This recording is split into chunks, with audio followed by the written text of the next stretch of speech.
भाइ तिमीले 15 मिनेटमा 2 केजी भात खान सक्छौ? सक्छु। उसले त्यो खाएर जिति पनि सक्यो, तर यो चाहिँ डिफ्रेन्ट च्यालेन्ज हो। उसले यो पावर ब्याङ्क मन पराएको छ। यो पावर ब्याङ्कको प्राइस चाहिँ 7500 हो। यसमा उसले जतिचोटि पुसअप गर्छ म त्यो इक्वल्स टु 10% डिस्काउन्ट दिन्छु। सिर्फ 10 चोटि मात्र पुसअप गर्यो भने 100% डिस्काउन्ट पाउँछ। Please start.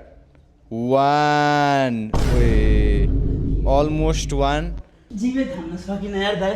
नि पुसअप चाहिँ गर्न सक्छु होला, मिल्छ? सो हामी नि पुसअप कन्सिडर गर्छौँ। या 1 2 3 4 5 6 7 8। टोपी निकाल्दिन, गर्मी भयो। गर्मी भयो ल। कति भयो हाम्रो? 8 भइसक्यो भाइ। 8 9 10 10 11 मा फेरि धेरै दिन नै म पैसा 10 हानेछ है भाइले। 10 हानेछ। आमा दाइको भिडियोमा आउने सपना थियो, भात खाएर भने आउनु पाएँ। भाइले 10 पुसअप हानेको छ। द्याट मिन्स उसले 100% डिस्काउन्ट पाएको छ यसमा। बधाई छ भाइ, तिमीले फ्रीमै जित्यौ।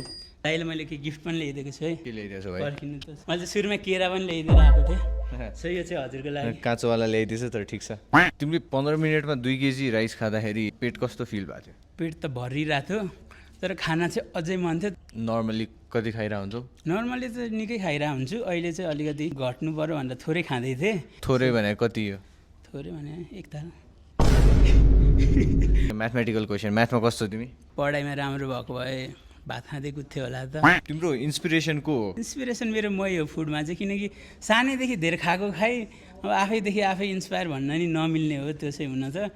तर इन्सपायर चाहिँ म आफै खाँदै आफै हेर्दै। तिमी अहिले कति केजी छौ?